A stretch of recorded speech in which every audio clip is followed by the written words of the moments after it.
Good morning, here's Kramer's Corner with the daily technical update. It is Friday the 10th of November. So just before the weekend we had a sell-off yesterday in the US equities. And we formed this top and reversal like pattern here just below S&P's 4,400 level. So it didn't close the gap, but we did get as you can see here, we did get there close above 60 on the RSI, but a little bit to the weaker side. We should see some support around 43.17, but then it would close this gap, and then what could happen? So it's a little bit on the knife's edge here. The Nasdaq 100, on the other hand, is above the cloud, is above its falling trend line, is in a bullish trend. However, it also formed a little bit of a top and reversal pattern. I don't think it would be that much of a reversal. I think we will see a correction down to just dipping below 15,000. We have RSI still in positive sentiment, so I think we will slowly crawl higher in the coming weeks. I don't expect a massive rally towards the year end, but I think we will have a fairly positive markets going into the rest of the year. The EUROSTOXX 50 is above 4,200. Broke a massive move yesterday, closed just below the resistance at 42.35, and below the 100 and 200 moving average. A little bit of a setback today, but we are now in a positive sentiment also on the RSI.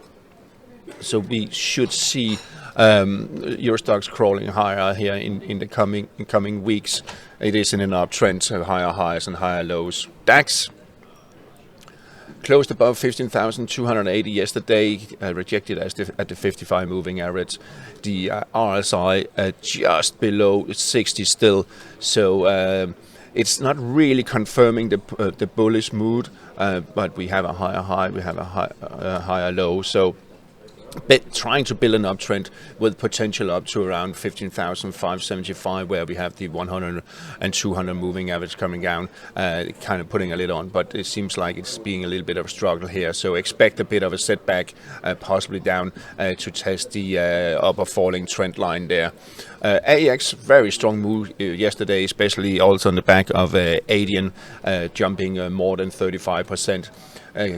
Touched or within a few cents from the 750, which is key resistance level. We are in a positive sentiment on the RSI, however, but as we see a massive move yesterday, it needs to follow through for further upside. Otherwise, it will slowly dwindle and sliding lower, possibly to testing the upper falling trend line here.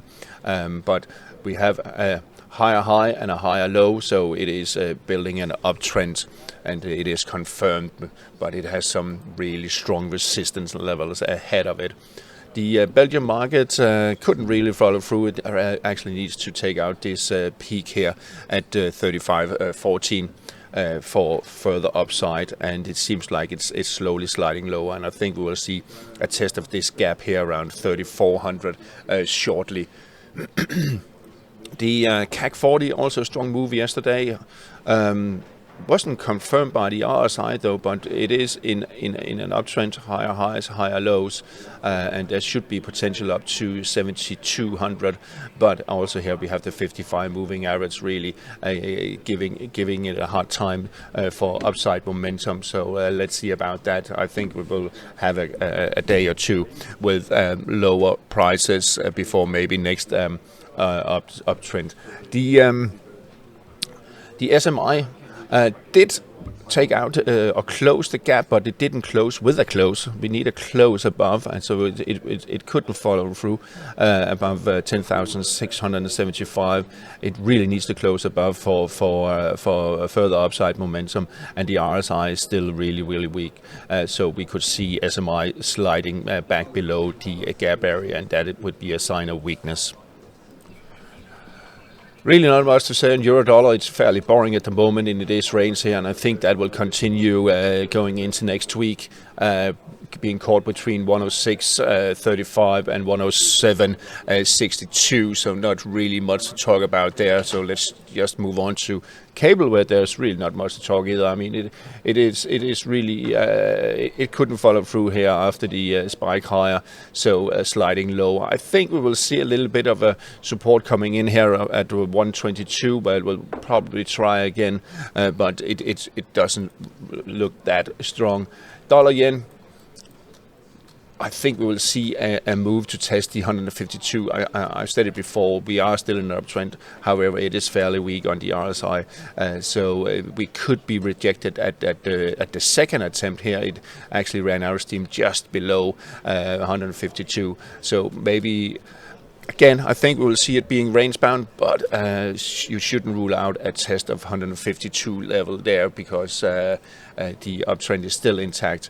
Euro yen, testing the upper rising trend line. It's not the strongest one, I have to admit that. So, but it's more like a guideline that has been shifted parallel from the lower rising trend line here. Expect a little bit of a setback, but we are in an uptrend on Euro yen that is likely to move higher.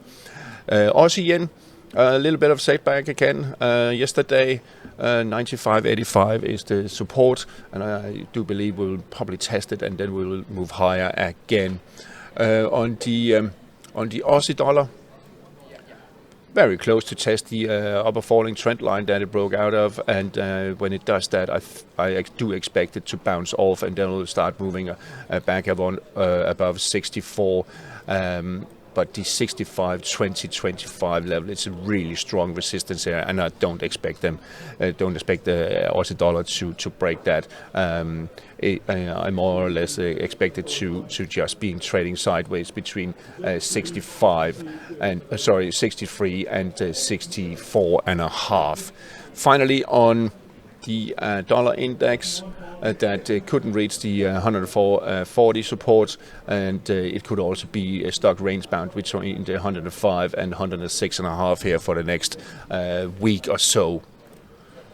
Ongoing correction in golds, touching the 1946 support. I still believe we could see a dip down to the 38.2 retracement at 1933 here. But that will probably also be it, and then I think we will see a gold rebounding and move towards 2000 again. We have the 100, we have the 100, we have the 200, we have the 55 moving average coming up there, adding to the support area. On the other hand, silver really weak, just sliding.